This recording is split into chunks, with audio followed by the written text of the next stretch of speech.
can take it if you want. You're live streaming?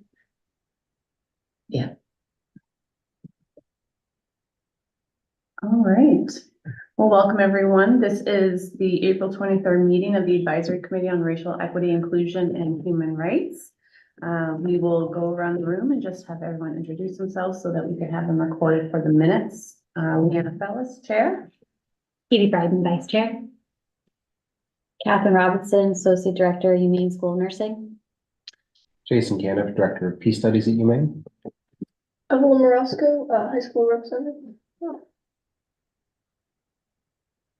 Andre Chassé, Retirement Benefits Manager at Northern Light Health. I'm Debbie Laurie, and I'm the City Manager. I'm Courtney O'Donnell, the Assistant City Manager. Great, thank you so much. And I just did a quick count around the room. We do have enough quorum, so we can go into the first agenda item, which is approval of the meeting minutes from March 26th. Motion. Move to approve. Second. Were there any questions, comments, adjustments that needed to be made to them? Clarification? Great. Very thorough. It's a lot in that meeting. You did a good job capturing all of it. She was chairing and Yeah. note taking and everything, multitasking. Yes, thank you for sharing. Yeah. As well for stepping in. Seeing none, the meeting minutes are approved. All right, so under number 2, education updates, we were going to have Council Chair Pelletier, yes, do an accessibility presentation. Unfortunately, she had a conflict tonight, so we will move that to the next meeting. So we'll move on to the second item, which is public transit accessibility presentation. That's me. Yay. I brought just a couple of pamphlets that provide additional information around the ADA paratransit service. That's guilty of that too. For ADA paratransit service, but what I'd like to talk about is community connector service as a whole. So the buses that run on a schedule we refer to as fixed route. And those the idea behind fixed route is the expectation is that most folks with disabilities can and do use fixed route. All the buses do what's called kneeling. And so they lower to a curb, and they also have ramps as well as 2, yeah, hello. Hi. Give me a second. Hello. Sorry. Hi. All good. Liv just did the minutes. We're on to education just starting. If you just want to take a moment to Thank you. introduce yourself for the meeting minutes. This is Gabrielle. I'm a resident and member of this committee. Gabrielle. I'm giving an overview of community connector and the accessibility. Good, thanks. So the fixed route system is the big buses that you see on a schedule going around town. I was discussing how they do what's called kneeling, which is lowering of the bus to the curb. They also have ramps and 2 wheelchair slots in each bus. And I don't know how many of you actually ride the bus, but as someone that has on occasion, I'll admit I don't ride it every day, but the times that I have is actually pretty interesting because the folks that ride the bus know it really well and they know the drivers. And I've actually seen a wheelchair user actually get on the bus and buckle themselves in before the driver can even get there to do it. They double check and everything, but it just goes to show how familiar the folks that use the bus regularly are, and they're aware of you know, the mechanisms there to make sure that they are safe, as the bus is en route. So, that's all good stuff. And then also we do what is called, reasonable modifications for fixed route as well. So that would be a change or exception or an adjustment based on our policies or procedures, to ensure that a customer with a disability does have an equal opportunity to use the fixed route system. The most likely example of that would be a slight adjustment to a bus stop. Like if for whatever reason, the snow is a very good one, common. That's sort of like a best practice that a driver is going to use. Like if it hasn't been properly cleared and people have gathered elsewhere, they're going to naturally stop where the crowd is. but also somebody can call into Community Connector and request a formal reasonable accommodation. Like, let's say for some, as an example, where the bus typically stops near their house, they're, maybe they have some mobility issues that don't allow them to get quite there. It's evaluated and maybe the bus stops, 20 or 30 feet before that point to ensure that user is able to board the bus. But it can actually, allows for a variety of options. Those reasonable modifications can look quite different depending on the needs of the individual, trying to access the system. So again, but we follow a lot of federal requirements around this, and ADA, but generally speaking, anybody should, for the most part, be able to use fixed route system. It's cheaper, it's more accessible, it runs frequently. And then, of course, the other side of that is ADA paratransit, which that is the service for those who are unable to use fixed route.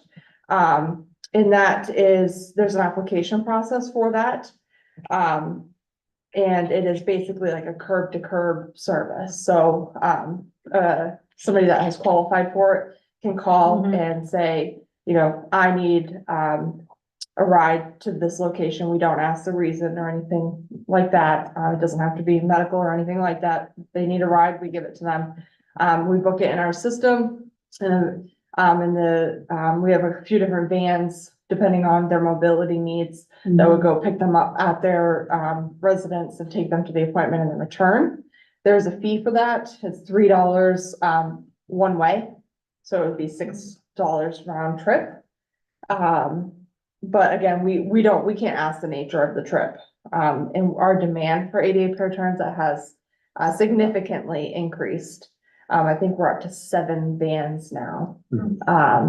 So. And they just run all day based on. Yeah, so it is a ride share service. So Okay. like if we can accommodate more than one trip at a time, we will. So I mean, that helps with the limited amount of vans that we have. Got it. And then, I don't know if you wanted to introduce yourself real quick. Hello. Just introduce yourself. Sure. My name is Melissa Buchholz. And I serve on the advisory committee. I work for Catholic Charities in Maine, and the Refugee and Immigration Services Program. Glad you're here. Saw you cross the street today. We are talking about, public transit accessibility right now. I want to have a look. So one thing that I've learned since I've been in my position is that what's actually interesting is, disabilities look very different. And even if somebody is qualified for ADA paratransit, that doesn't mean that they can't ride fixed system or fixed route. And it is cheaper. So the idea is that if you can and want to, you certainly can. It's reduced rate than the ADA paratransit, but obviously, if you have a medical appointment and you qualify for it, most likely ADA paratransit would be your preferred way. Can I say a quick question? Yeah. So you said they qualify for it, but you're not able to ask them any qualifying. No, so the application process is separate than after they've qualified and they are like in the system as a qualified. Then you don't ask. Yes. Got it. Like Right. you can't ask them, Good. why do you Why? need a Is it to go to the grocery Is it the store? Is it a purpose, right. doctor's appointment? Yeah. Do they just want to go it's do no fun different. shopping? So Yeah. we have to submit an application and be approved first. Yes, To access. the ADA paratransit. paratransit. Got it. Right. Yep. Quickly build off that, since I thought you were gonna ask this question, and I wasn't gonna ask. Who is the deciding entity? Who's making that decision? Staff at Community Connector. Yep. And they have to follow ADA guidelines, and rulings. And it's actually, it kind of mirrors, the main care system as well, to a large degree. But yeah, there's very strict regulations over that. And I will also say that if a person qualifies for ADA paratransit and they have a personal care attendant, that person actually rides for free. So, if I need them to get around, they can accompany me to and from wherever I'm going. If someone is denied, is there like an appeal process Yes. or another way to Yep. look at it? Yes, there is an appeals process. Yeah. Who reviews the appeal? You know, there hasn't been one since I've been here, so I assume that we would. I'm assuming it's what it was. But I'd have to double check that actually, cause we really, do everything that we can to work through that. And oftentimes, even if somebody doesn't qualify for the ADA paratransit, they might qualify for a reasonable modification, and then the person's like, oh, it's cheaper, and you can make sure that I can get on and off the bus near my home, or where I access regularly. So, oftentimes folks don't always know like what all the options are, and so we go through, it's an interactive dialogue to ensure that they're getting the access to the system that they need. And then, of course, the last piece of this is our implementation for technology. That is really key to this. The transition to fixed stop will do a lot of good things, but it will also, like, for example, when a bus pulls into the transit center, computers talk to one another, and not only will there be audio, but there will also be visual indicators of like the arrival time, where it's going, like all the information you would need to ride. Right now, we have to do manual announcements, but all of that will be automatic when the system goes in. And the same goes for too, when you're on the bus. There's been a time when I was riding the bus actually, and because there's not that automatic announcement, I almost missed my bus stop because I just wasn't paying attention. And so that will be incorporated as well. So it'll be automatic, because those triggers through the technology piece will be installed, and much easier for folks to see and hear, you know, the bus is about to stop, what the stop is, what the next. That So going off of that thought, which I love, the application process, if somebody were blind, Yep. is there a way that someone does it on the phone with them? Oh, yes, absolutely. Okay, because I love the idea of being able to to hear the stops Mm-hmm. for visually impaired. Oh, yeah. Can I ask another question? Yeah. This might be further down the road, but if we have this technology in place where the stops are talking Yeah. to the bus, will there be a way for an individual if they're at a different bus stop to be able to see where the bus is? Time they have until the bus comes? Yes. That would be amazing, Yeah. That especially. is, one of the driving factors actually is, I will admit, after it was explained to me in depth, I understood the big giant map, right, that shows like where everything is going, but if you're unfamiliar with public transit, it can be a little overwhelming. Yeah. And so the idea is that, you can go into an app or even on Google and actually type in where you're going, and it will tell you where your closest bus stop is and, where the system is at. And I think So all of that will be integrated. I might have missed it at the beginning. I apologize. Yeah. What's the timeline for this? Because this is talking about all the community connector, not just this version. Yes, yes. So we're, pieces of it will start in July.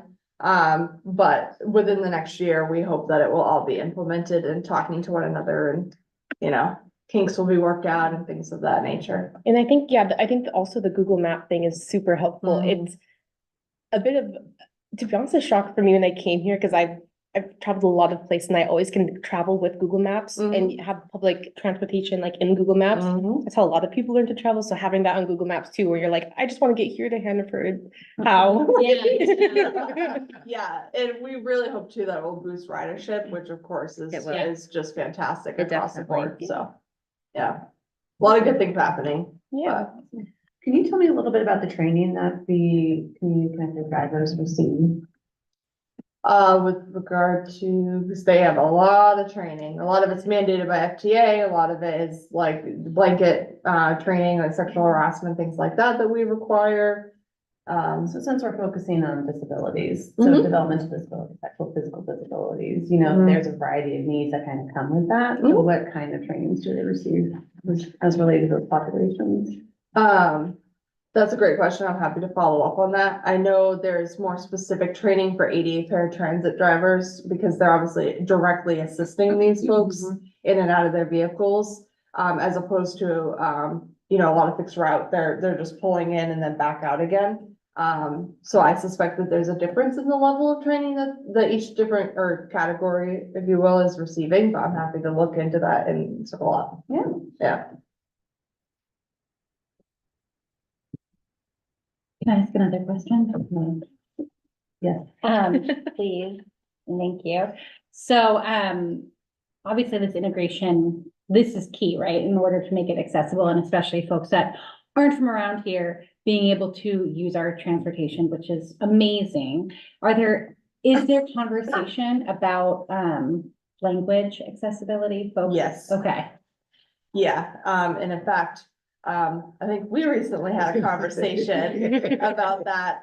And I also had a conversation with Counselor Dina Yakubaga, who works at the Maine Yeah. Multicultural Center. We are aware that, Spanish, in particular, and a couple of the languages would be really helpful. We're not, legally obligated to do that at this point because of, we haven't hit, like, if you will, like the threshold or the numbers that would, trigger the federal mechanism, if you will, to do that. But we're definitely exploring that to figure out ways to partner to make sure that as much as can be translated is and is Okay. available, like the posters and things that are available Okay, in the buses. awesome. Thank you. And I know that the routes changed kind of recently too. Is there updated like maps of them? Cause I know that now they used to have like a specific route and now they're like a number or a letter. Yeah, we are, I think we're still trying to reference both of them as people get used to it, but yeah, that was actually a recommendation from years ago, just, and it's part of the bus stop transition as well, to create a more uniform way of labeling the routes. But of course, we understand that many citizens are always gonna refer to like, you know, a particular route as the old mall name. hopper. Right. So we're trying to create that overlap, and actually I'd have to follow up. I don't think that there's, I don't think we'll do away with that anytime soon, but I'd have to double check if there's like a reason we would need to, for example, with the technology or something, related to that. So the But yes, routes themselves haven't changed. It's just how we refer to them. yeah, On the bus placards that you see. Okay, Yeah. but like, I guess with the maps and with like the bus placards, are Correct. they overlapping with each other? So if someone's reading the map and saying, okay, I know that this is the mall hopper. the and then- actual map of the routes. Yeah, and then if Yeah, you're it looking for a lists bus, both. is it gonna say mall hopper as well as the new? Yes. Okay, Yeah, Great question. And don't they refer to where they're gonna be parked as well now? the bays. Yeah. Yeah, yeah. And it will be much more consistent, obviously, when the technology is implemented, because it will be it's not gonna vary by, depending on who's like speaking. Cause it was like it's all a transition even for our staff, right? Like the transit center's still new, the switch to the bus stop's still new, so you know, while we try to be as consistent and uniform as possible, you know, somebody filling in down at the transit center as a dispatcher may not know that, you know, the dispatcher that's there most frequently uses a certain term or, you know, things of that nature. So the technology will really make it much more consistent and more user-friendly, I think, from the user's perspective. Because I will admit, I'm going through there on a Saturday especially, it is super busy down at the transit center, and if you don't know what bus you're going to, and you miss, that one announcement that when the bus came in or was about to leave, it can feel a little overwhelming, so it would kind of be like, you know, if you're at an airport or, even a large, transit system with buses, you hear like it's a rotation of Yeah. repeated information, so if you miss it the first time, it's not the end of the world, you can get where you need to go. But thankfully our people that ride the system know it really well, the drivers are always happy to help as well, so that's helpful, but yeah. good, yeah, I definitely agree with the driver. I know that a lot of my clients talk about like, there's confusion, right? And Oh, yeah. a lot of people, I mean, it's hard navigating anywhere with like limited perhaps language comprehension or just geography comprehension. So I know that a lot of people have said really kind things about the drivers, just kind of helping out a bit, like, hey, is this where I'm going? Like, Yeah. the right place? Good, So I'm really excited to hear this though. This is awesome. good. That's great. Anything else related to public transit accessibility? We'll move on to the website. Yay, that's also me. So I think I had chatted a little bit ago about this.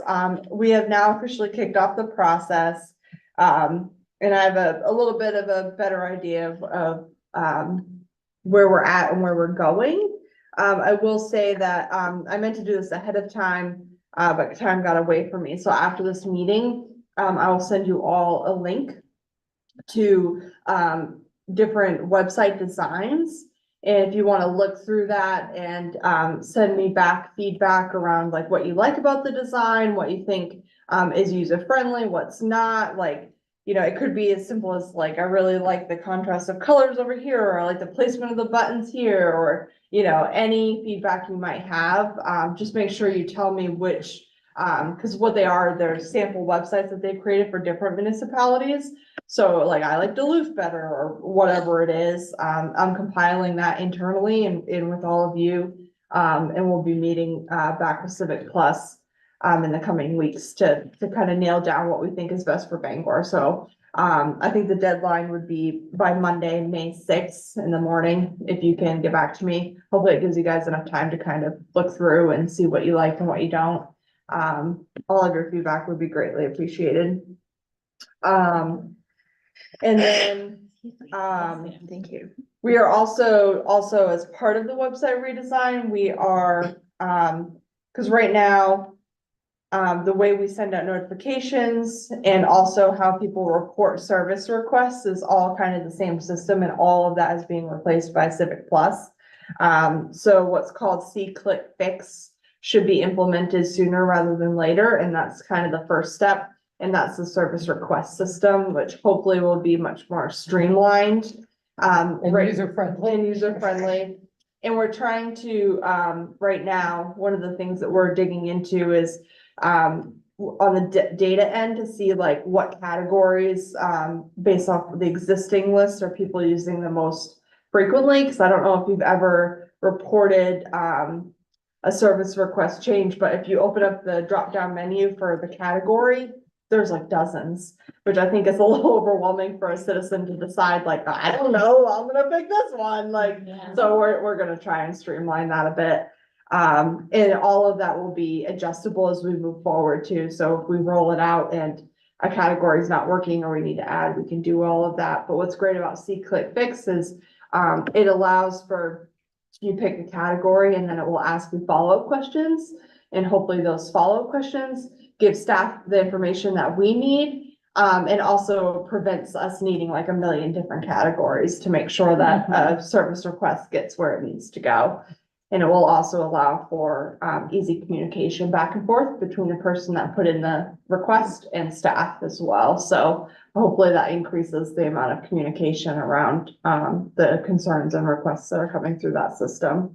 So, it's still, a couple months away, and we will be working to do, a lot of outreach over that, but a lot of it's just kind of, you gotta rip the Band-Aid off, and now it looks a little different, but hopefully it's intuitive. And as feedback comes in, we can make some adjustments. And is the feedback just when you say like outreach we'll be doing, is that just Oh, like waiting to see social. like who we hear from, It's, so, social media? yeah, social media, our existing sort of notification lists and stuff, we will make sure people are aware of the upcoming changes that way too. Civic Ready is the replacement for our notification system, and that's, further down the road. And that's something that we probably won't be advertising. People that already subscribe to our email lists, will get a couple of emails that say, hey, we're moving to the system, here's how you sign up. But we have to start with a clean slate because we've had the current system for so long. We have a lot of emails that no longer work and Yeah. trying to move them all over and then read them out. So, the easiest thing to do is to send a couple notifications with very clear instructions for how folks can, sign up in the new system. And then, of course, we will get word out, as a whole, media, social media, website, everything else, letting folks know, hey, we have this new system, stay informed, because Civic Ready should also, include not just emails, but like text messages and, Okay. or at least that's my hope. I know that they can, but I haven't gotten the details on what that looks like, if there's user limits or anything like that, so, we just kicked that piece off not long ago. And then the last thing I wanted to kind of chat through around the website is, just recently, there was an update to, Title II of the ADA. And it's very specific to the website and, app accessibility, for local governments. So, Civic Ready, thankfully, they are geared toward municipalities, so they're already fully in compliance with what is already in law. And the most recent changes, I think we have 2 years, well, actually 3. Municipalities, smaller than 50,000 people or population have, 3 years, larger than 50,000 have 2. But obviously, given this undertaking of what we're doing, we would like to see it move faster than that. And Civic Ready is like all over it in terms of them as a company trying to figure out how to come into full compliance. So just in case anyone's curious, like examples of barriers for especially apps, but also websites are, poor contrast colors, lack of text alternatives for images, no captions on videos, inaccessible online forums, mouse-only navigation. So there's actually, a lot of this Civic Plus is already doing. And hopefully it's not a hard transition, to do the rest, because the new rules really clarify the obligations for us in terms of like specifics of what they're looking for to ensure the accessibility, which we don't always get. Oftentimes we get like a rule, but it doesn't always give us the not detail that we need to ensure that we really are doing what their expectation is. But, with that said, we also have like the airport, public health, they have their own websites. And this would also apply to, like any third-party apps that, like, for example, if we were using a third-party app to collect parking fees, this would apply to that. So this gives us some lead time to check ourselves, make sure we got all of that given notice and make sure that we can come into full compliance by the deadline. And it also applies to social media. So we will be internally, looking to do a better job about the text alternatives for images, making sure that if there's language in, a graphic that we are reiterating it in the caption box above it, just in case that image is just a little too difficult to read for someone, they can get the plain text above it, things like that. Which we've been making an effort to do, but now we'll kind of double down our efforts, I think. Cause I don't know if you've noticed, but I'm actually really proud of our social media. Our presence is really increased. We've been trying to do a lot better job of informing folks. We really have a lot of in-house talent now in terms of that graphic design and things like that. They do a fantastic job. So, we're making progress, but obviously we want to make sure that the accessibility is to the degree that it needs to be. So, all good things. If you guys can get back to me on that feedback on the design features, that would be fantastic. And I'll be sure to check back in, later on. That's awesome. I just want to take one quick step back. So you are in your building phase. You're like phase 1 right now. You're Yeah, in we your just found building. dots. So when you say see quick fix, you're talking a couple months out. This is, The website's even further out. Correct. okay. The website's like fall, like October or November. So for, the people who are looking at the equity index and all those things, that's kind of what I'm honing in on for those individuals, since everything that you're talking about, your group should be reviewing the equity index and all of that information, thinking that you might need to work with Courtney as you're building things, what are we putting out there about Bangor? Yeah. And a lot of it too will be, like, we don't want to just pull over everything on our current website. It's like, what is the information that's most important? What are we missing? How do we streamline the forms? So, yeah, anytime you guys are perusing our website and you come across something you find confusing or you think would be really helpful, just shoot me an email. I'm keeping a list. I already know. I already have a list started of things that we would like to do differently or add that may not be as accessible right now or easy to find, things like that. So. Yeah. Thank you very much. This is amazing. I feel like when you did the brief overview, you told us this and I cannot remember, so I apologize, but the app, is there an app feature with how will, So, this two separate things or? are so they- the app for community calendar is separate. Right, but like. The reporting. The reporting. C-Click, are you talking about C-Click Fix or are you talking about the website, I'm talking about the website. Okay. Is there gonna be like a mobile? a mobile friendly version? Yeah. Yes, that is part of like the regulations as a mobile friendly. Okay. Right now, we do actually have a Go Bangor app. But if you've ever downloaded it and looked at it, it basically just redirects you to the website where you need to go. Or, I mean, the request feature Works. is like, that's within the app, that's helpful, it's mirrored on the website. Right, so But that that was my was question, like, when this website, will will the Go Bangor app? Go also be away. up? Go away. Oh, Yeah, it goes away. because the website will be mobile friendly. Okay, Yeah, and I'll be honest, it could change over time, we can always update it, but a lot of folks don't like adding a lot of extra apps, especially when they can just on occasion, they need to visit a website, if it's Yeah. mobile friendly, they should be able to do everything they need to without downloading an app that they might open a few times a year. yeah, I think Yeah. the C-Click Fix is also, I think that's what most people use the Yeah. Go Bangor Yeah. app for. Yes. Yes. So, will there be, you'll just still go on the browser on your phone and C-Click Fix will be on the? Yeah, it would be, you'd pull up the website and there'd be a button and then Okay. it would, basically be what you need it to be, but within the browser. Got it, Yeah. got it. Cause people can, I don't know if everyone knows, but you can. I'm gonna share my screen real quick, just so Andre can see what we're doing. He's like, huh? Me? So right now, for example, right here, this is actually the same as what's on the app.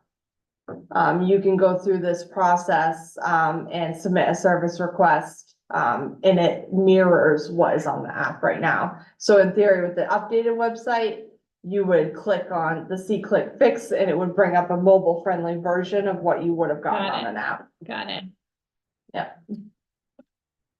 Go Bangor had. It could push messaging now, right?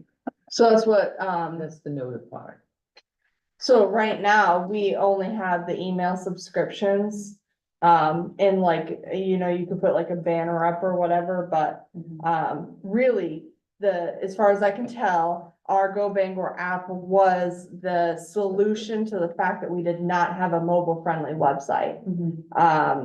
The new system, will have, like a replacement of all that, and that's where the Civic Ready with, you can sign up for the different email notifications or potentially text messages, which would hopefully negate the need to go into an app looking for information. But of course, there would still be the news feed information and the calendar and all that you could easily access as well. Exciting. It is actually very exciting. She glows when she talks. It's like a fun project. It's a lot, but it's really fun. Yeah, it's super Yeah. important too. Yes. Super Yeah. important, especially because to your point, I think that was what we were scared about with the equity index is that most of the scores that we got that didn't feel truly reflective of our city is because that information was hard to find online. And to that point, give thought to how you would refer to something. So oftentimes, With my a cool hip resident, I know, a resident will come in and they're not even, they know they need something. They're not exactly sure what to Mhm. call it or what somebody may understand. So be thoughtful about, I mean, and I think that's where, it's been a long time, but we added the how do I section on our website to try to make it, how do I register my vehicle? How do I pay my taxes? How do I get The most a yard common sale things, permit? Yeah. And try to put it into language that's reflective of Mhm. what the average citizen is really looking to get. Well, when does my trash pick up? Yeah. Um, Trash is big.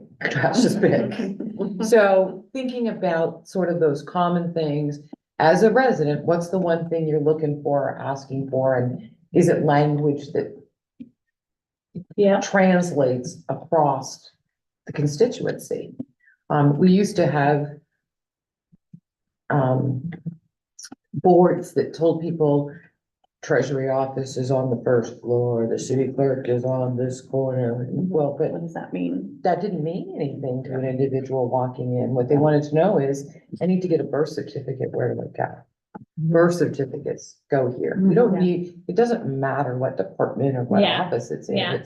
It matters, how do we get you to the place that you need to be to get the service that you need?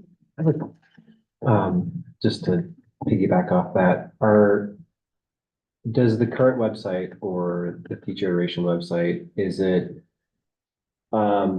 take into consideration things like SEO and local SEO, like search engine optimization? Yes. So, and this was like, how do people ask questions? So keyword searches, it's like, Mhm. what are people actually typing into Google and in precisely which way? And I'm thinking that some folks will not go to the website first, they'll Yeah, go to they the Google Google it, first. yes. And then they're expecting that the most appropriate website will pop up. The web page will pop up. What page? Yeah. Right, so is there some strategy to sort of like start isolating common search terms so that City of Bangor website pops up on local SEO? kind of stuff? Yes, so one thing right now that I'm trying really hard to get from our current website is analytics. So we have an idea of like what pages, where the clicks are, all that. It's a little harder than you might imagine because it's just so antiquated and we don't know how much information we'll be able to get. So yeah, I don't know if we're gonna hit that mark right out of the gate in terms of knowing what those key terms should be. But certainly open to, you know, feedback or thoughts on where we should start. My hope is that we can, cause I actually just asked a question today, like, cause we just got, the access that we needed. Why it's separate, I have no idea, but to our analytics, and I just asked like, well, is it gonna give me historical information? Like, Right. well, I don't know.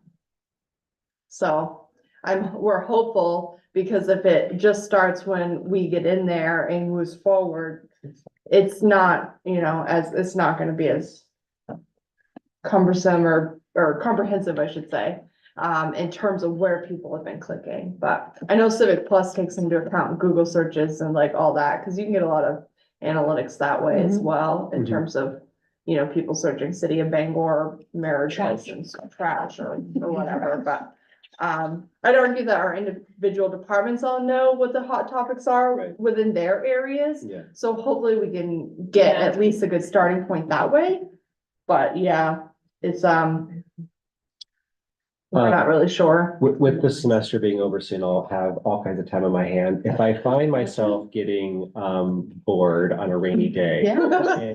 And want to use some of the SEO and keyword search tools that I have kind of in the background, and would you be receptive to like? Absolutely. That would be awesome. Can I give you some intel? Absolutely. And we can link that with the equity index, all that kind of stuff. Yeah, Nice. that'd be Like, fantastic. tell me why there's so much traffic in Bangor on any given weekend. That's what why is Bangor busy today? Attorneys are in town. But everybody comes to town for, Yeah, whatever shopping you may need, some errands you may need, whatever. I'm always amazed if I choose to go somewhere during the day for a lunch hour, I can go into someplace and like, oh my heavens, where are all these people from? Well, yeah, to be completely Mm-hmm. honest, when I, like, later I'll find, oh, the home show was this past weekend, or the bull riding show, and that was one of the things, there are these things that somehow in my world had never come to my attention, but Yeah. afterwards you see it on social media or something to that effect, and yes, I literally hear that question, why is Bangor so busy? And one thing, I think we talked about this before, with the updated website, is it gonna have a more comprehensive list of like events happening in the area? I'm not sure if that's really within your purview, but I was curious. So that's a difficult balance, because as a municipal website, our job is to connect with the residents and provide our residents and citizens the information they need. Mhm. When you start, compiling information as to events, then it's all events or no events. And you can't filter. We can't filter, Yeah. nor do we want to. Yeah. it's really not our role.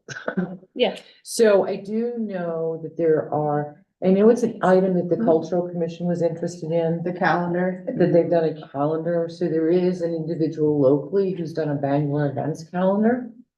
I'll find the, I I'll think we find the should, link for it. yeah. And I know that the Downtown Bangor Partnership has a pretty robust calendar and they're doing an upgrade. And I think there's talk about how they may be able to facilitate and expand on the information that they provide. We've also recently contracted with the Chamber of Commerce. So the Chamber of Commerce is trying to fill that visitor role that's been missing in our community. If you want to be a visitor out to our community, how do I get information about what's going on, where to stay, other opportunities they may have in the region? Yeah. So, but all of those groups meet regularly so that we are not recreating the wheel and Yeah. duplicating our efforts. Yeah. So I think between the staff on the cultural committee, those who are doing advertising and tourism, both within the city and the broader community, are trying to find the Yeah. correct pathway. And, you know, there might be a way to redirect people to those sites. But actually like doing it ourselves, like she said, is a bit of a slippery slope, unfortunately. Yeah, I was just curious. Um, moving forward, when the website is done later on this year, I might make the suggestion that, the website, yes, it's primarily informational and there's gonna be a lot on there that doesn't really move, but that perhaps we look at the website as being something that is understood to iterate quickly. And I'm wondering if we could anticipate that and there's a system or mechanisms in place to then change things quickly. What I might suggest is using certain tools. There's tools like heat map tools that can really track where people's eyes are, where the cursor is, how long they're spending on the web page. And this might be a way to sort of measure or gauge how different citizen segments are interacting with the webpage and for what reasons. If webpage is primarily informational, well, then that's one thing. But perhaps we might consider the websites being a source of engagement as well. Right. Like not social media level, but like, could it be a place that people would want to spend time on for reasons somehow differ in addition to strictly informational? And could that be a way of bringing people together? Yes, and just real quick.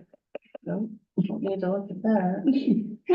That makes sense. Um, Did that make sense? So yes, Okay. because, and what I can also do is find out more information about what's already kind of embedded in terms of like, cause I know Civic Plus does a much better job in Yeah. terms of providing us information as to like which pages are being visited the most frequently, but I don't have a ton of detail on that yet.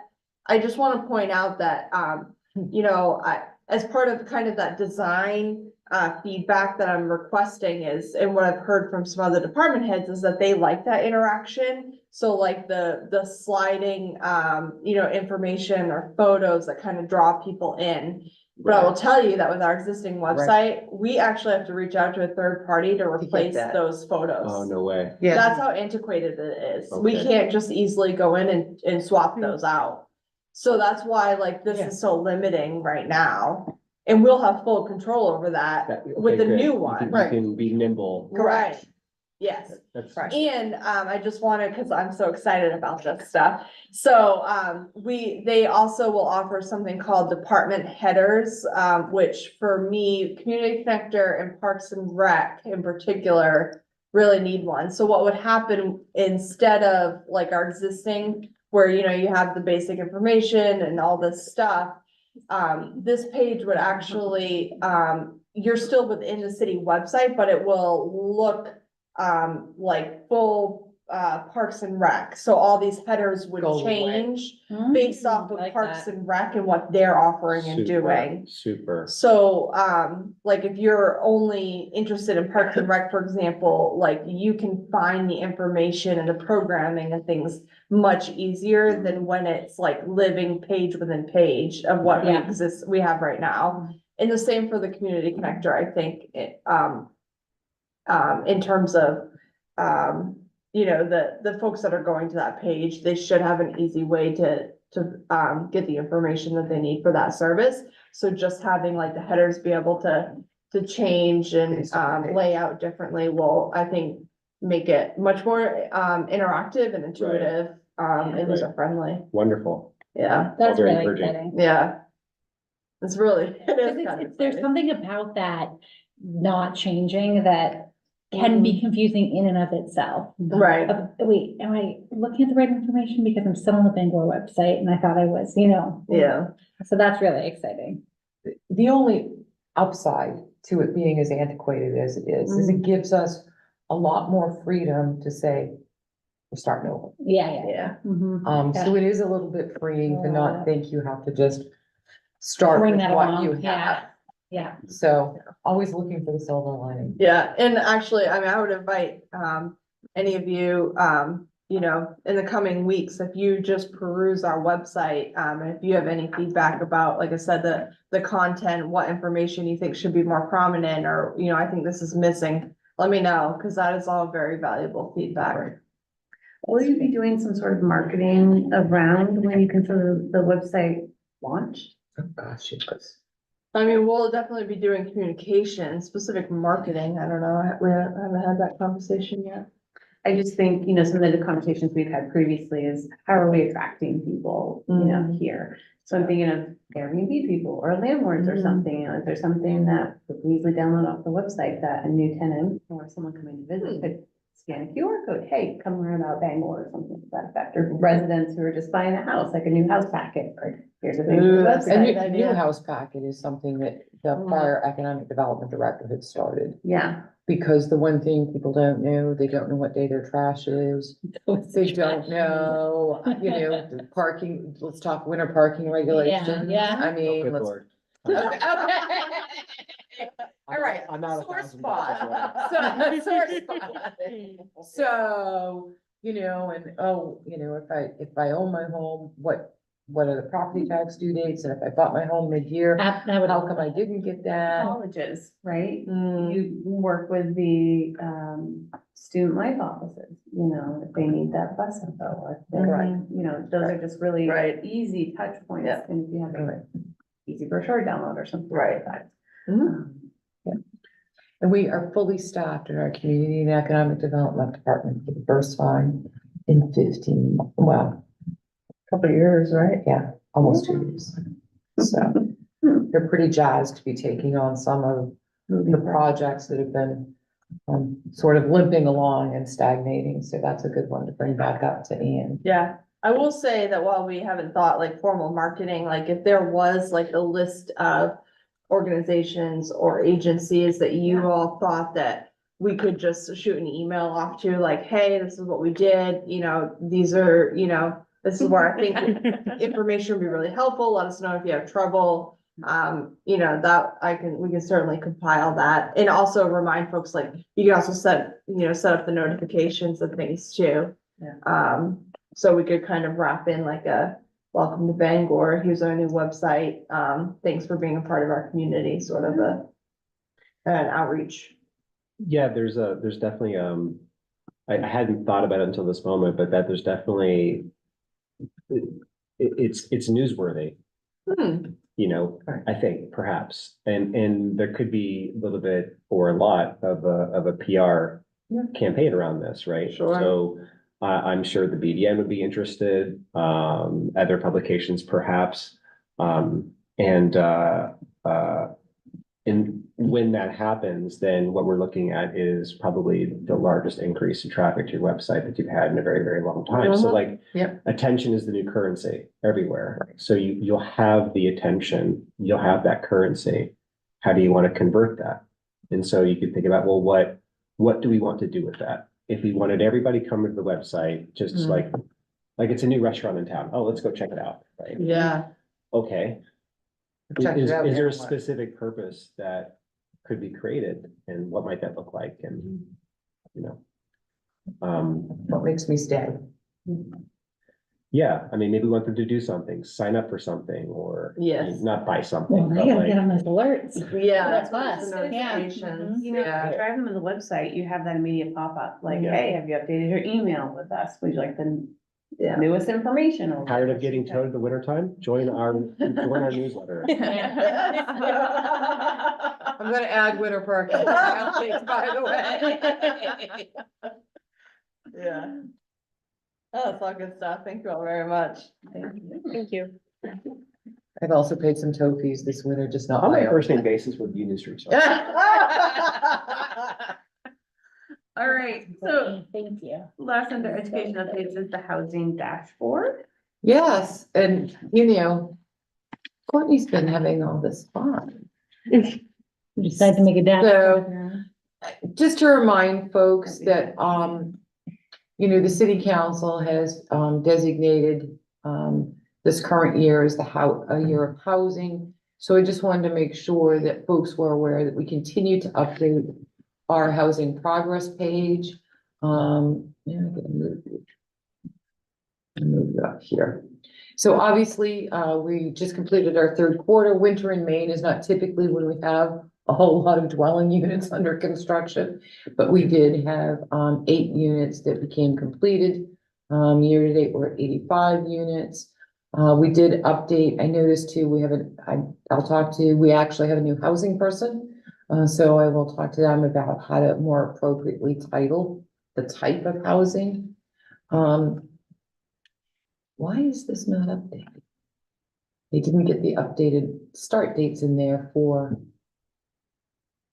I was so excited. I was so excited that they had updated everything and they haven't. So, the Milford Street, I believe that they are looking to do that in May. And I'm very bummed that they didn't do that. So those Milford Street extension are affordable senior housing is the first, section of that. The second piece of that is the affordable family housing. Both of those are Penquist projects, and the city provided about $600,000 worth of ARPA money to build the utilities out. The other one is, you can see the 60 units on Broadway are fully under construction. If you go out that way. I do have an update on the Cleveland Street permanent supportive housing. I have been told they are planning to begin construction in May. That will be a huge win for this community. Because it is a renovation, it does have a shorter timeline to come online. I had been told initially that, with a renovation, it should be 3 or 4 months. I'm concerned that we're sitting here in spring, and I'm hoping that they remain in good touch with their contractors so that we can continue. They still continue to build out the tiny home, and I do believe, Bangor Housing is the Sunset Avenue. I believe that they are close to, breaking ground on that later this year. The interesting thing is they actually, so this is, 50 units of affordable senior housing. It's property they acquired from a private landowner. They were actually able to obtain the additional acreage that abuts it. That was owned by the University of Maine system. So that's actually gonna allow them to expand it more. And they have a request into the Department of Transportation. There is yet another parcel that abuts it, that appears to be a remnant parcel from the construction of the interstate. So the state is in their process of going through their surplus to make sure that they have no reason to use it. I can assure you, based on where it is, they have no reason to use it. They can't even get to it because they have to cross somebody else's properties to get to it. It's landlocked. So, hopefully that will actually allow for additional affordable housing opportunities, through, Bangor Housing Development Associates. So for this last quarter, we have done another almost $600,000 in support of affordable housing with our community development block grants. And we've done about $63,000 of down payment closing cost assistance. We've made some additional changes to encourage housing and all types of housing in our community. We did some additional, we reduced some additional restrictions on setbacks. and dimensional requirements at what's referred to as ADUs, accessory dwelling units. That was how we had implemented it. Didn't really line up with the requirements of state law where you couldn't make it any more restrictive. So for us, it was the front setbacks, the way we had originally written the ordinance is an accessory dwelling unit couldn't be in front on the street side. But so for example, where I live, I actually have quite a bit of distance from my road to the front of my house. And the back of my house is not something you would want to put an accessory dwelling unit. So this just aligned us with state law. We have added the regulations and allowances for co-living dormitories in our community. We did a further reduction of the off-street parking minimums for residential dwellings. And I think we've talked a little bit about the rezoning of Grandview Avenue, which is the 10.5 acre parcel that the city owns. Next, I believe the 1st of May, internally, we're working to do a design charrette. I had to ask what a design charrette was. It has something to do with what art students in France would do as they look to finalize their projects. And they sit around and have this whole, Interesting. yeah, so there's a phrase for you. And what we'll do is look to lay out the property in a way that best meets the needs of the community. We are wholly focused on the missing middle type of property and on opportunities of housing in our community. And the city council again has dedicated ARPA monies to support the infrastructure development, streets, sidewalks, sewer, water, electric. That will buy down the cost of development, and it will allow us to leverage the type of development that we want to see in our community. So there's kind of the current projects, it's right, it's the UPSI, there's the public charrette meeting. That's coming up. Short-term rentals, the regulations for short-term rentals begin in May of this year. We have I have to get an update from Ian on the housing study, because we are having a specific housing study done for Bangor. And we hope to hopefully be awarding the bid for pre-approved building plans shortly. And in May, we're gonna come back through committee, and I'll make sure that you get a link to it about the rental registry program for long-term rentals that we're gonna, the pilot program that we're looking to roll out. We also continue to look at what other properties we have and how we might leverage those for additional residential opportunities. Oh, and we are looking at increasing our height allowances for certain districts so that we could actually have higher density upward instead of outward in specific districts within the city. So I just want to make sure that we continue to highlight those things that we do, because it is important. So I have two questions for you. You may not know the answer to these.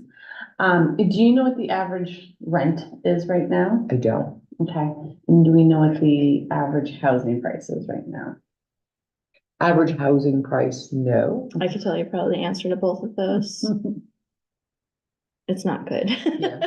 I know what the average assessed tax value is, Yeah, because we do that through the budget process. on the low end, a 3-bedroom is now going for like 1,800, not including anything. On the high end, I've seen it as high as 2,200 for a 3-bedroom, again, not including anything. Average house prices seem to be around 270. I mean, I feel like that's important information Yeah. when we're thinking about people looking at the city, coming to move a rent, or college students, you know, any of these. For young working families. Yep. 100%. Part of the reason why I asked that is I haven't seen some news stories, you know, across the country come up saying how rents are starting to stabilize and, you know, not necessarily home prices necessarily coming down, but it seems that Bangor's, and I don't know if I would say all insane, seem to be going up. Yep. And so what is driving that? Lack of supply is my opinion. Agreed. What is it? A lack of supply. I think if we can flood the market with more supply, it will help drag down some of those prices. Because people will have options, which is one of the reasons, well, it's one of the many reasons that the council wants to take the opportunity that we have with Grandview Avenue to determine what exactly we want to meet the needs of the residents who aren't currently getting met in this community. And if we can force that to happen, then hopefully we can affect the market in a way that's helpful for our residents. Is Bangor more expensive on average than, say, a comparable city like Lewiston or Augusta in terms of rental and housing prices? Rentals seem to be cheaper in Augusta. Hmm. I will say that much. But if you live and you work here, you don't want to move to a different community. Can I ask a question about that, with the Grand View, when you say we can determine what kind of when you talk about we're determining the type of housing, the cost, We can do all of those things. and who's we? We as a community, Okay, we as the city of Bangor who owns them. okay, so We how do can we go do out- that? So we do it through an RFP process. So we will go out and we will say, we have this parcel of land. Here's what we hope to accomplish. We want to accomplish X number of units of housing that meet the missing middle. And our expectation is that the rents will be, affordable to an individual or to a family at 80 to 120% of area median income. Mhm. So we can tie it to the median income of our community. Can you explain that again? Well, yeah, and I also just like, I don't know if can people know that, yeah. I say that? Like when you say, like, how do Yeah. I say, like, she might be like, I need a bunch of college housing, and I might be like, I need a bunch of, multiple bedroom houses, you know what I mean? Like, how do we as a city? So until we Or- have that data that's specific to what we have for inventory, it's hard to know exactly how many 3 units we're missing, how many Yeah. 3 bedrooms we're missing, how many 4 bedrooms we're missing. Do we need studios? Do we Is need that the 1 bedroom? 2019 housing study? No, The this one- is this bid that we just awarded here this year. Remember, they came in and they were discussing how they need to go like house by house Yeah, effectively to yeah. determine what we actually have. Yeah, I remember that. So to that point, however, we have a council who's making, housing their priority, but how are they affecting change right now at this moment? So what they're trying to do is by making all of the regulatory changes. So what can we do to encourage as many types of housing that may fill a need in our community? They have, we've done that through our community development, we've done it through all of our zoning changes. And then we cannot, the next logical thing we can do is build our own housing. And that's what they've chosen to do. Which is not something this community has taken on. It's also a long-term plan, it's not a short-term plan, and I Right. think I think that's what I'm hearing and have heard is that this is great, but it's a long-term plan. It doesn't solve the immediate issues of individuals who can't afford what's out there, and while I appreciate the council, making a focus, you can do short-term and long-term. So what is the short-term? Sorry, I'm Googling. No, at no, the no, same no, time. no, no, no. I'm good, yes, I'm Because I- Googling at the same time. If there was a quick answer, I think the entire country would have Correct. had it and rolled it out, Correct. right?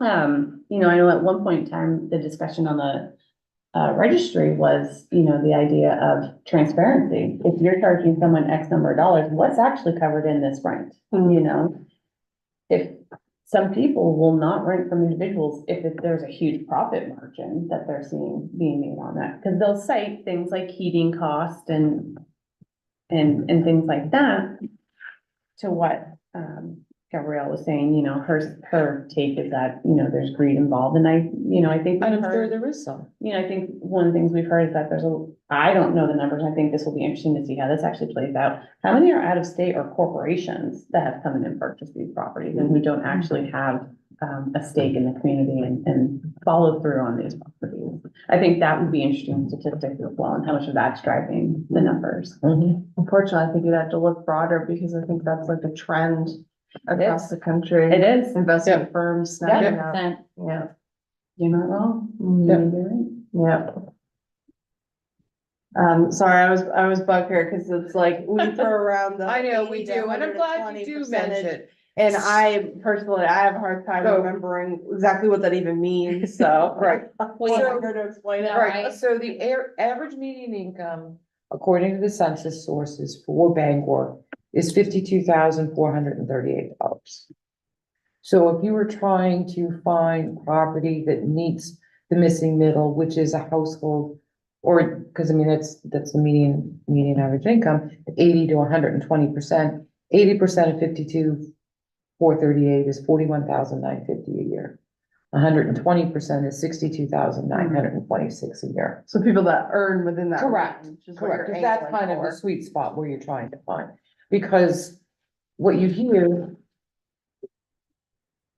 How truthful anything is, you know, is subjective, but what I do know is material costs are up dramatically. What I do know is there's a labor shortage. What I do know that is there's contractors, you know, we get them. If we do a public bid, we can get a public bid, we can get 3 responses. We'll get 2 that are relatively close and we're like, oh, okay, they're kind of where we expected them. And then we have an outlier. And the outlier is just going, hey, I don't need the work, but if you're willing to pay me that much, I'll tell what it is. So there's some of that happening. Contractors are busy. There's a huge demand. And we live in a supply and demand economy. So, I think I think to your point, I don't know that there's a short-term solution. I think what we're trying to do is to gather the information. You know, Courtney talked about how antiquated some of our website stuff is. We haven't gathered this information.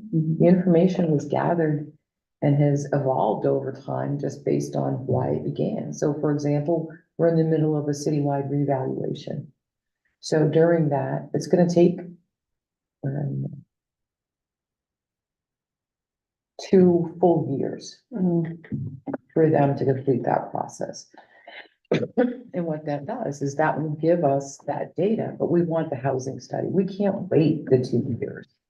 So the reason for doing the housing study that's specific to Bangor was we can't wait 2 years to get the data as to what we have for inventory and what we don't have. For inventory.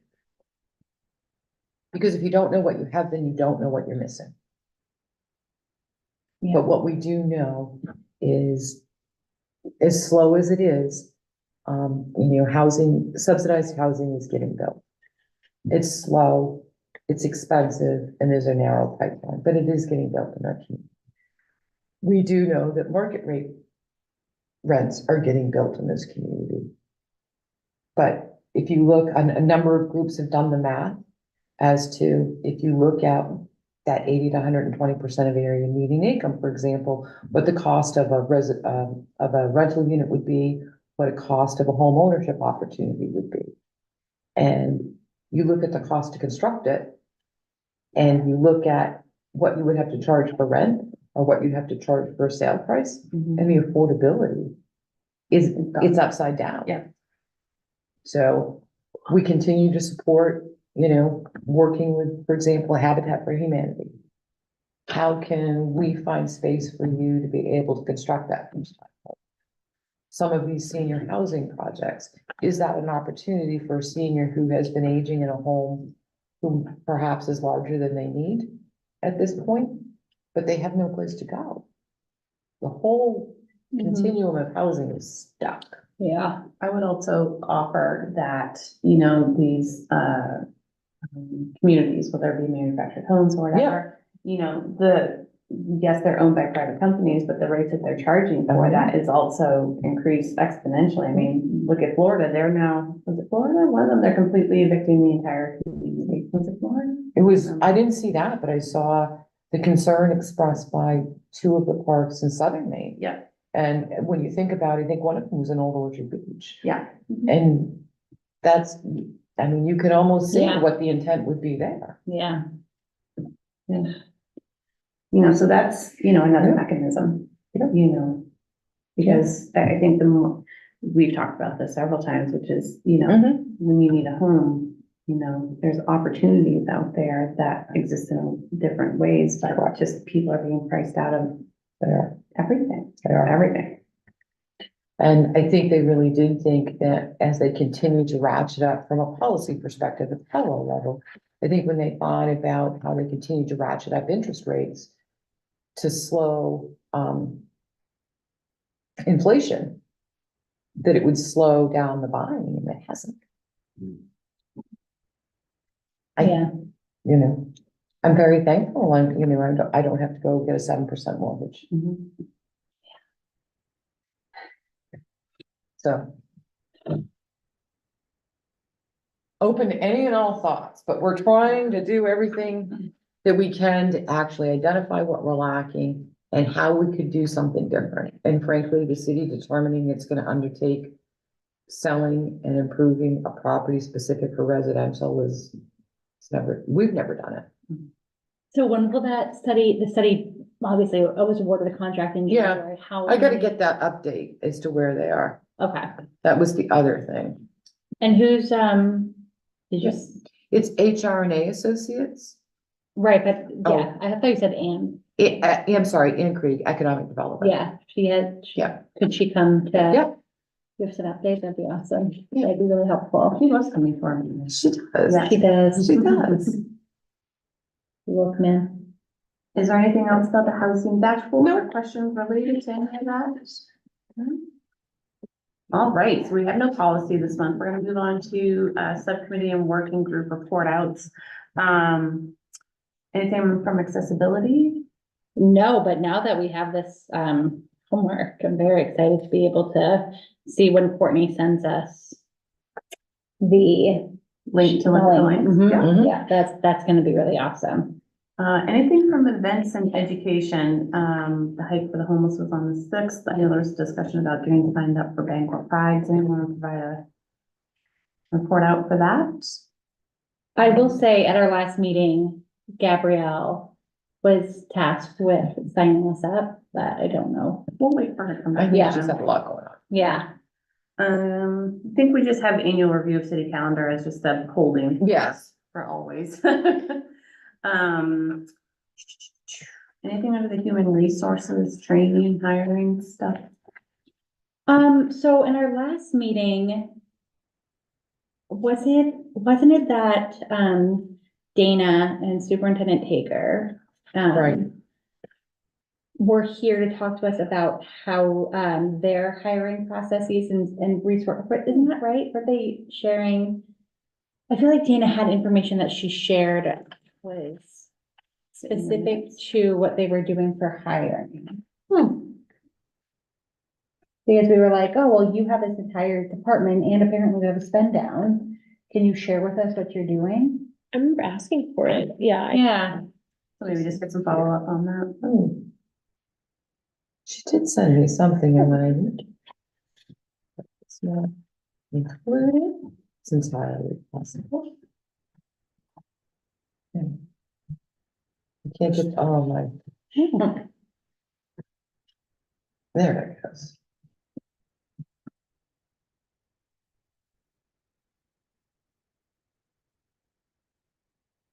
I'm at this point where I have to take my glasses off. They're small things. I was in a meeting and somebody put their glasses on and I took my glasses off. Oh, where are the other pair?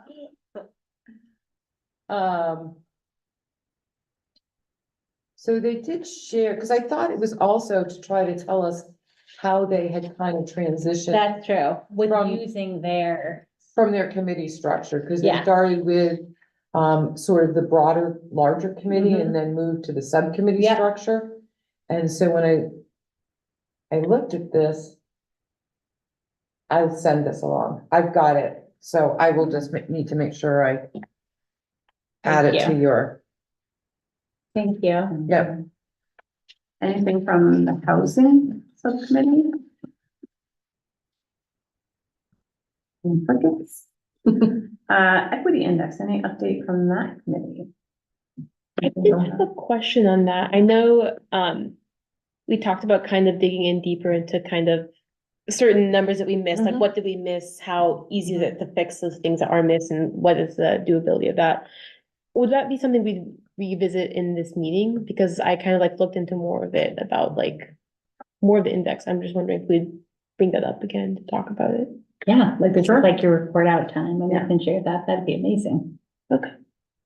So if you don't want, like, if you don't have something prepared today, that's fine. Like, if you want to bring it up next time, especially if you want to work with your And other. I was just saying, Jason's just talking about, he's finishing up his semester, All the so time. perhaps. Jason was also very enthusiastic about it. If Correct. I remember correctly. Yeah, Yeah. yes. And you did all get your contact information so that you could get together. David Warren should have sent that out to all of the committee members. We're on it. Okay. So what you could do. Well, Louis is like, I'm not sure. And then, the next meeting, you could, share whatever information you want, especially if it's something that might Okay. impact on this side of things. you know? Yeah, I'm just curious if you were able to get information from them about us specifically? Not us specifically, but more about what they're looking for, what they were kind of judging it based on, Okay. because, right, it was just basically a line, like, do you have this, and like, what are they looking Yeah, for? okay. Yeah, because that was the big question that really came out of it, which is, well, where, what, how? Yeah, was a I think we might be able to get some more information that could be helpful, Yeah, to share as well. That could be helpful I in think- terms of how they reach their I think- decisions and stuff like that. yeah, all I could find was just like the public information about like how each category is graded, which is, if you have more specific stuff to Bangor, that's Yeah. awesome. I I don't don't like- can you demand from. Right, I know Yeah. there's big rules around some of that stuff, but, yeah, I was just curious if you were able to get any information, because I think I can probably get some. Can be a team effort. Yeah. Because what I think might be interesting for you, at least if I remember the previous conversations, is, looking at that data, analyzing it, and really looking at it from who benefits from that information. If I remember correctly, a lot of it was, people who may be coming here on contract to work for a short period of time, or families looking to relocate here, or what is it saying about us? And that's what I was kind of mentioning earlier, is that gaps of information or the things that we have, are we selling it the right way? Should we be promoting it more? How can we tie it into the website? And so you don't have to have a report out next time. You can have one, whenever you feel like you've got something. But, I think at least that's how I recall the previous conversation was, how can we do better saying what we have and what aren't we saying? And I think towards the end of that, I think we're all very, very excited about that conversation. We expanded it to ask, like, are there other indexes That's that what I are recall too. perhaps more interesting or more relevant? Or more And reflective. so maybe the human rights index is not something that we're ever gonna be able to change for reasons that are outside of our control, right? Despite our best efforts. Are there other indexes? Are there other organizations that are looking at cities and ranking them or talking about them in ways that could have impacts on? Yeah. Because all of the data for climate refugees has been one of the top 5 cities for moving in terms of the potential to update the infrastructure and be a safe space for climate change, for families to live long term. We're like in the top 5 in all of this. So that's another index that I think would be. That's interesting to really look at. cool. Yeah, it is. On social That's media. really cool. In the email. I can find the exact data point that I have. I have it in my text messages. But it's actually, if you just look up like climate refugee, like best places to Like in live. the US. Yeah. All right, so there are other places in the US that are also as cold as Bangor, right? And so like, there's gotta be criteria just in addition to, hey, it's cold. It's- Yeah. 6 months out of the year. And that's. The water tables are stable. Let me find it. And so if that is including criteria, that would be like qualitative in some way, that'd be good for us to hear. And Yeah. is that qualitative information, is that telling a different story than the human rights index. Oh, I'll find it. Right, because acknowledging what the Human Rights Index says and doesn't say, right? Right. There's certain things that we can and can't. If there's opportunities to improve some of those areas, great. If there's ways to advertise it to our advantage, great. But there's, like we're all saying, there's other things that we can use and leverage. Because we do have a diverse population here. We look forward to the email with the link or something. Yeah. Specifically called Climate Refuge. And Best, but the 5 best places to live in 2100. No floods, famine, or war, and the people are nice. That's what we got going for us. It might be just to plug my program at UMaine here. There could be an opportunity to talk about even adding a little branding flavor to Bangor as being, a place that's interested in sustainability. Not just sustainability, but like actual paradigm shifting change in the way that we interact with our environment.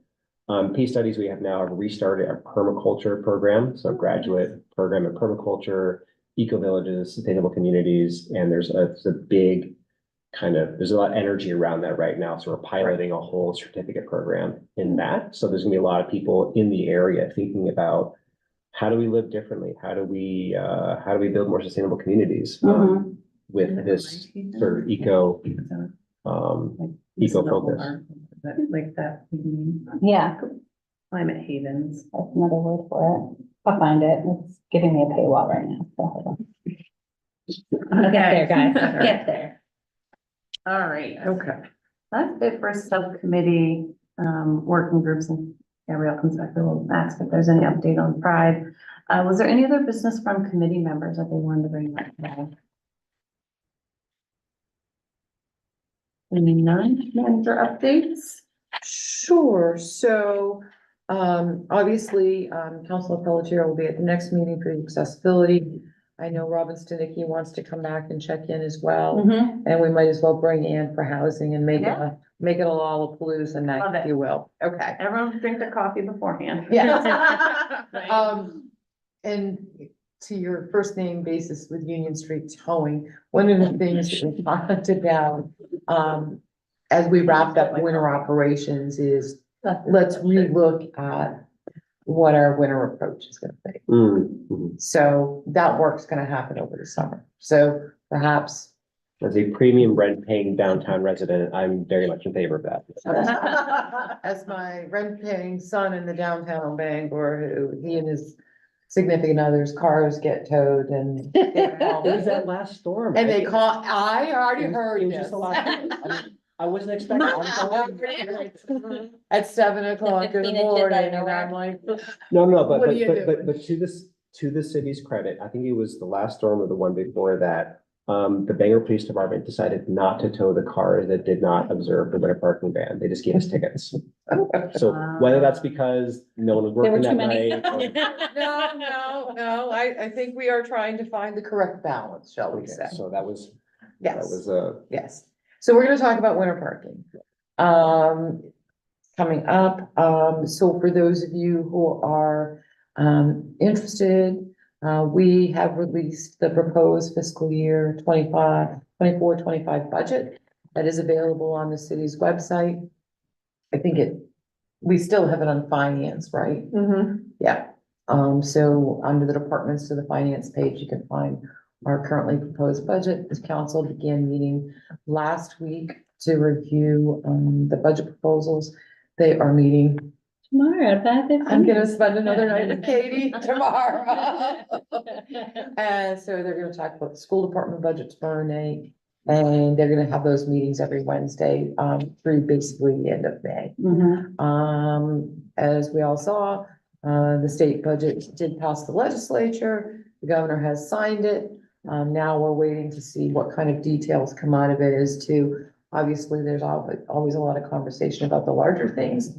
Anything that municipalities are looking at tends to be buried in the finer details. I haven't heard much about anything of significance to us yet, but I'm not quite sure where that's all landed. So hopefully that will play out soon. Trying to think of. I think, that's all I can think of at the moment, unless you can think of something else. No, I think there was, at our last meeting, we ran out of time, Okay. and I just want to make sure there wasn't anything.